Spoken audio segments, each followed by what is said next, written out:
Guys, நம்ம வந்து இன்றைக்கி நம்ம வீடியோவில் என்ன பார்க்க போகிறோம்னா ரொம்ப ரொம்ப ரொம்ப முக்கியமானது. நம்ம வந்து ஹைட்ரேஷன் பற்றி சொல்கிறேன்னா ஸ்டார்டிங் ஒரு வீடியோவில் சொல்லியிருந்தேன். அது வந்து நம்ம இப்போ பார்க்கலாம். ஹைட்ரேஷன் வந்து எவ்வளோ முக்கியம். ஒரு பாடிக்கு வந்து தண்ணி இல்லைன்னா என்ன ஆகும், தண்ணி இருந்தால் என்ன ஆகும். தண்ணி இல்லாமல் ஒரு மனுஷன் எவ்வளோ நாள் உயிர் வாழலாம், தண்ணி இருந்து ஒரு மனுஷன் எவ்வளோ நாள் உயிர் வாழலாம். தண்ணி இருந்து மனுஷன் வந்து உயிர் வாழலாங்க எவ்வளோ தூரம் நாளும். ஆனால் தண்ணி இல்லாமல் 7 நாள் தான் உயிர் வாழ முடியும். அது இன்னும் ஞாபகம் வச்சுக்கணும். நம்ம வந்து தண்ணி வந்து எவ்வளோ முக்கியன்றதை பார்க்கலாம்.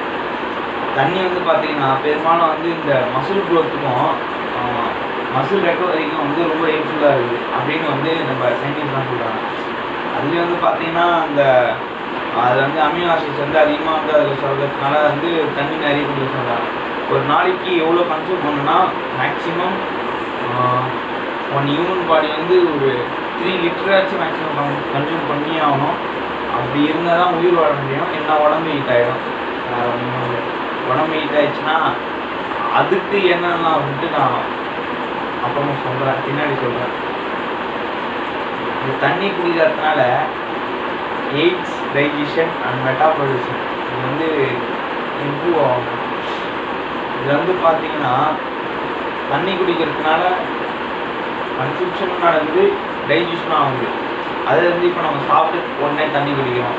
அப்படி தண்ணி குடிக்கக்கூடாது. சாப்பிட்றதுக்கு முன்னாடி தான் தண்ணி குடிக்கணும். ஏன்னா வந்து அந்த தண்ணி வந்து அமினோ ஆசிட்ஸை கிரியேட் பண்ணும். அப்போ தான் வந்து நம்ம சாப்பிடும் போது அந்த அமினோ ஆசிட்ஸும் நம்ம போடுற அந்த சாப்பாட்டோட அமினோ ஆசிட்ஸும் கலந்து கொஞ்சம் இம்யூனிட்டி பூஸ்ட் பண்ணும். அதனால் வந்து மேக்ஸிமம் சாப்பிட்டு தண்ணி குடிக்காதீங்க. சாப்பிட்றதுக்கு முன்னாடி தண்ணி குடிங்க. சாப்பிட்டதுக்கப்புறம் 1/2 மணி நேரம் கழிச்சு தண்ணி குடிங்க. இந்த தண்ணி குடிக்கிறதுன்றது வந்து ஹார்ட்டுக்கு மட்டும் இல்லாத பிரெயினுக்கு, கிட்னிக்கு, முக்கியமாக கிட்னியில் கல் வருது, அது வந்து அது வருது, இது வருதுன்றாங்க. ஒன்றுமே இல்லைங்க, தண்ணி குடிங்க, எதுவுமே ஆகாதுங்க.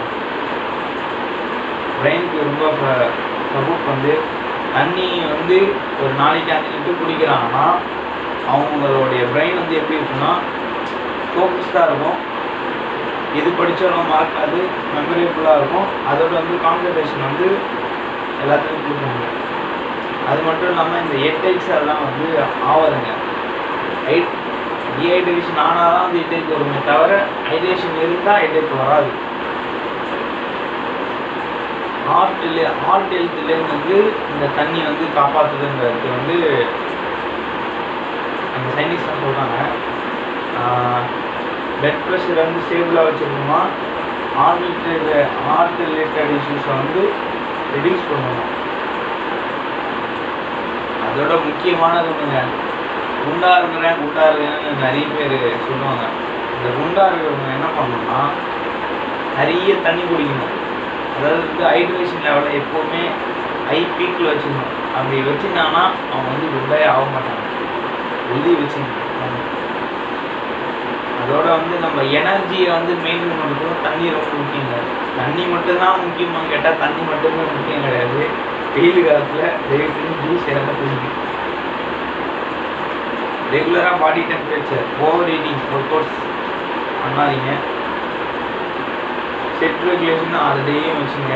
ஹைட்ரேஷன் டிப்ஸ்னு வந்து பார்த்தீங்கன்னா ஒரு நாளைக்கு ஸ்டார்ட் பண்ணிங்கன்னா 1 or 2 கிளாஸ்லையும் ஸ்டார்ட் பண்ணுங்கள். இந்த இளநீர் சொல்லுவாங்க, அந்த இளநீர் வந்து குடிங்க. அதோட மோர் நிறைய குடிங்க. மேக்ஸிமம் வந்து இந்த டீ, பால் இதெல்லாம் வந்து சுகர் அவாய்ட் பண்ணுங்கள். எவ்வளோ அவாய்ட் பண்ண முடியுமோ அவ்வளோ அவாய்ட் பண்ணுறது நம்ம நல்லது. ஏன்னா பின்னாடி சுகர் வராமல் இருக்கும். இதெல்லாம் பற்றி நம்ம பேசுவோம். ரொம்ப இன்ட்ரெஸ்டாக இருக்க போது. நீங்கள் வீடியோ தான் கைஸ்.